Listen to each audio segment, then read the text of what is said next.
करवा चौथ व्रत कथा। एक साहूकार था, उसके 7 लड़के और 1 लड़की थी। एक बार कार्तिक मास की कृष्ण पक्ष की चतुर्थी तिथि को सेठानी सहित उसकी 7 बहुएं और उसकी बेटी ने भी करवा चौथ का व्रत रखा।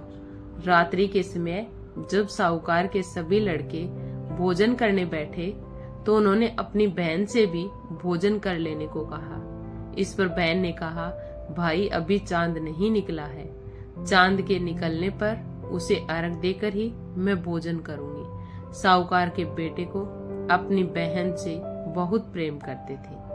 उन्हें अपनी बहन का भूख से व्याकुल चेहरा देख बहुत दुख हुआ। साहूकार के बेटे नगर के बाहर चले गए और वहां एक पेड़ पर चढ़कर अग्नि जला दी।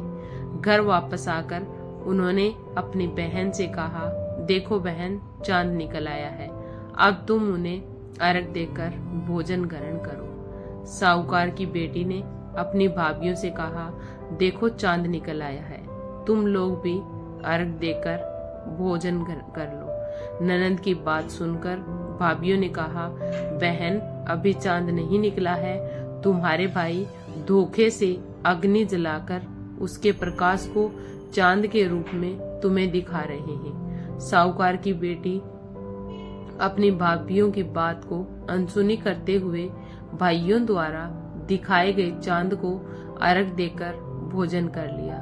इस प्रकार करवा चौथ का व्रत भंग करने के कारण विघ्नहर्ता भगवान श्री गणेश साहूकार की लड़की पर अप्रसन्न हो गए। गणेश जी की अप्रसन्नता के कारण उस लड़की का पति बीमार पड़ गया और घर में बचा हुआ सारा धन उसकी बीमारी में लग गया। साहूकार की बेटी को जब अपने किए हुए दोषों का पता लगा तो उसे बहुत पश्चाताप हुआ।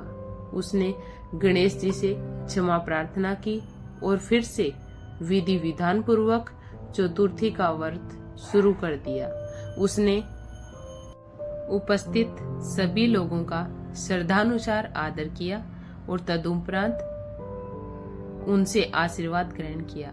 इस प्रकार उस लड़की के श्रद्धा भक्ति को देखकर एकदंत भगवान गणेश जी उस पर प्रसन्न हो गए और उसके पति को जीवन दान प्रदान किया।